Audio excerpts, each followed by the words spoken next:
Good day, awesome people! In this video, makikita nyo ang isa sa pinaka-favorite activities ni Ate Marian, ang swimming.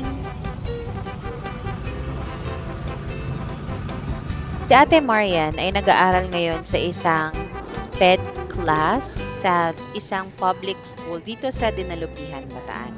Sobrang swerte namin dahil ang school na yon ay sobrang active sa mga activities na para sa mga children with special needs. And today, isa nga ito sa mga projects na ginagawa nila, ang hydrotherapy.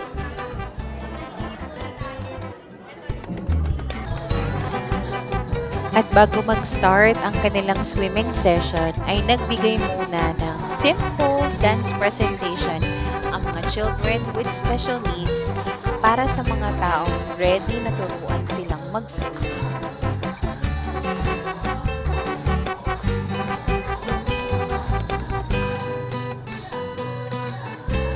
At eto na, time to swim!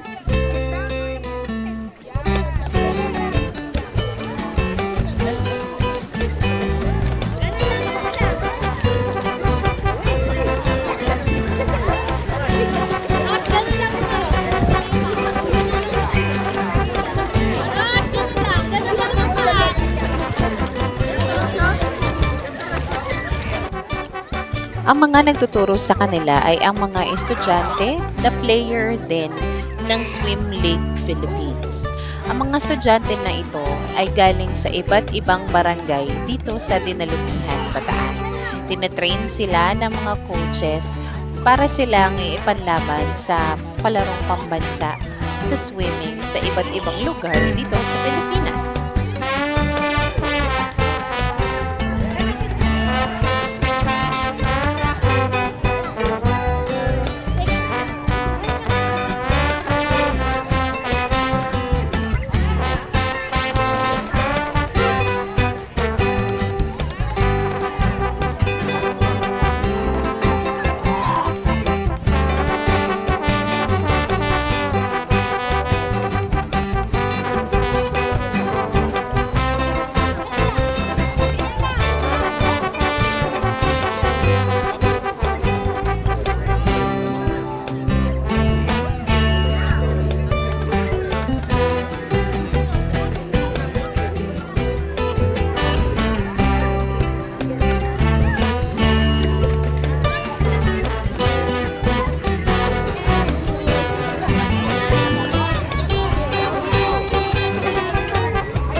Siya si Coach Mong Sanchez ng Swim League Philippines. Siya ang isa sa pinaka-the best at pinakamagagaling na coaches ng ating mga swimmers or athletes ng swimming dito sa Philippines.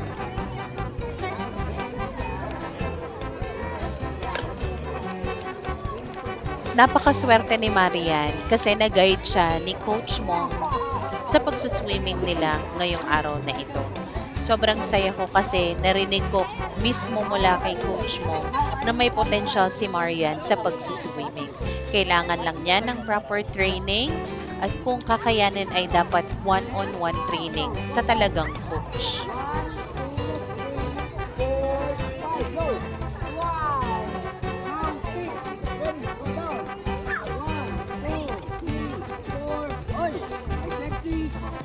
Okay, again, remove yung hold ha. David. 1, 2, 3, 4, 5, 6, go. Wow. Now, listen. You need to go on your knees. Okay, Malaking tulong ang swimming sa mga katulad ni Ate Marian na may special needs. Especially sa mga bata na hindi pa gaanong nagkakaroon ng physical activities or yung mga bata na sobra pa ang likod.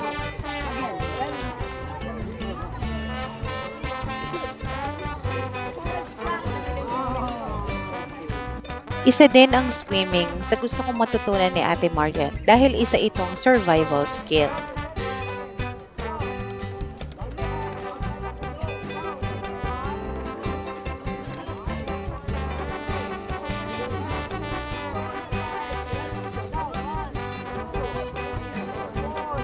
Maliban sa nakikita ko na sobrang nag-e-enjoy siya sa pagsuswimming, ay alam ko na malaki din ang tulong nito sa kanyang katawan. Malaki kasi na nagiging exercise ang pagsuswimming sa kanilang muscles. So, nare-relax ang muscle nila, ganun din ang kanilang mental health.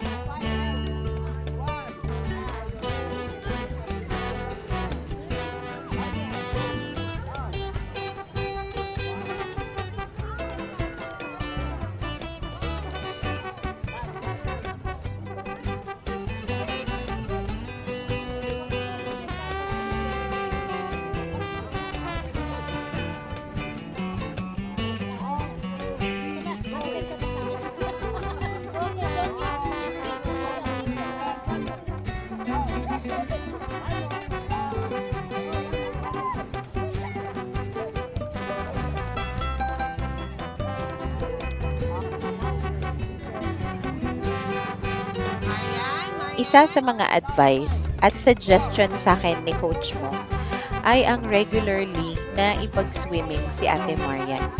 Kung kakayanin din daw na magkaroon siya ng one-on-one swimming lessons with a coach, ay magiging malaki itong tulong sa improvement niya sa kanyang swimming skill.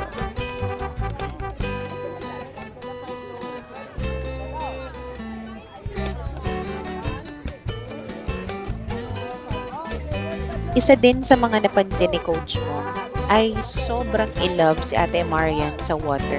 So the best daw ang swimming na activity para sa kanya at sa mga tulad niya na water lover.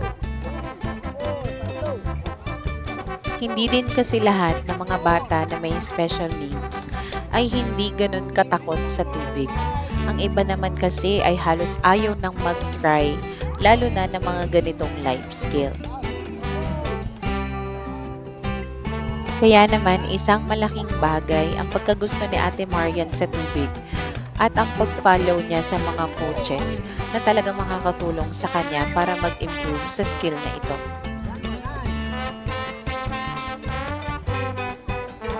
Maraming salamat po sa pagtiyaga at pagtuturo, Coach Mong.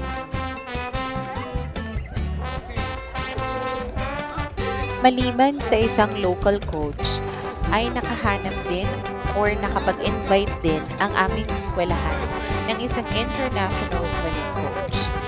Ito ay ang coach na nanggaling pa sa Japan na sobrang ready na magturo sa mga bata ng kanyang mga techniques at kaalaman sa swimming.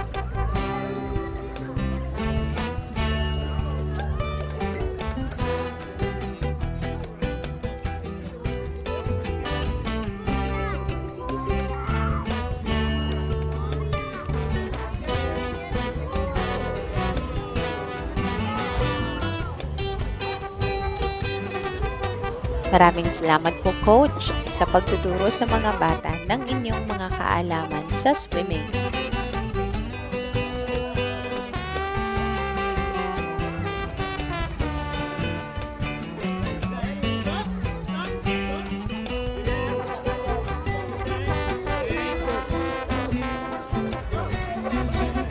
Maliban sa mga coaches at mga atleta na handang magturo sa mga batang ito, nandiyan din ang kanilang mga guro na talaga namang naglublog pa para lang maturuan silang lahat.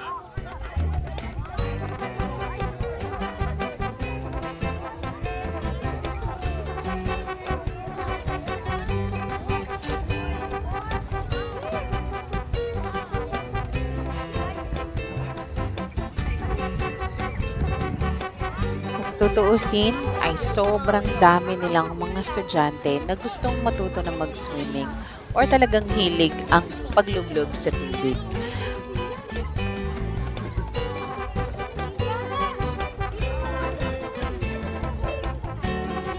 Kung ikukumpara ang dami ng coaches, mga atleta at mga teachers noong araw na ito, ay talaga namang napakarami ng mga bata na gusto nilang maturuan kung paano mag-swimming.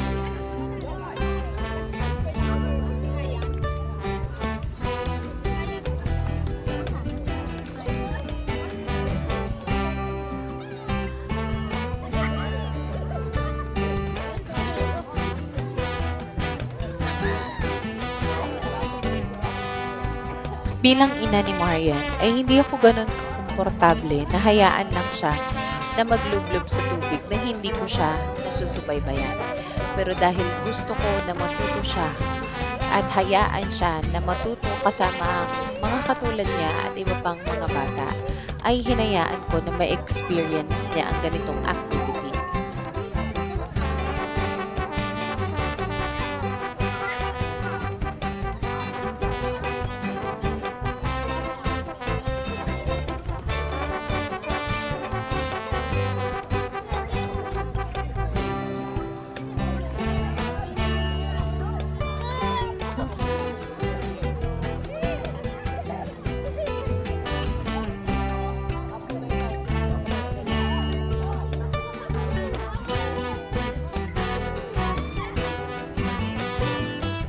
Kaya naman saludo ako sa lahat ng mga coaches, mga batang atleta, at mga guro na nandito sa araw na ito upang turuan ang mga batang ito na makapag-swimming.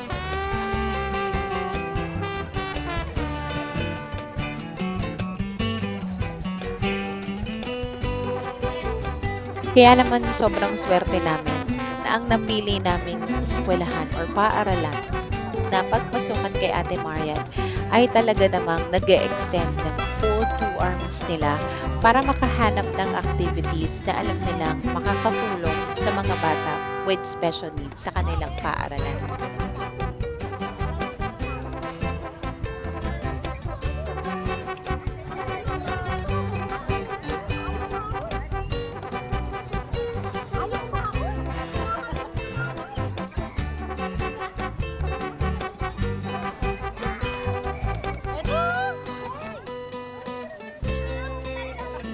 At pagkatapos nga ng kanilang swimming lessons, ay may awarding ceremony pa sila.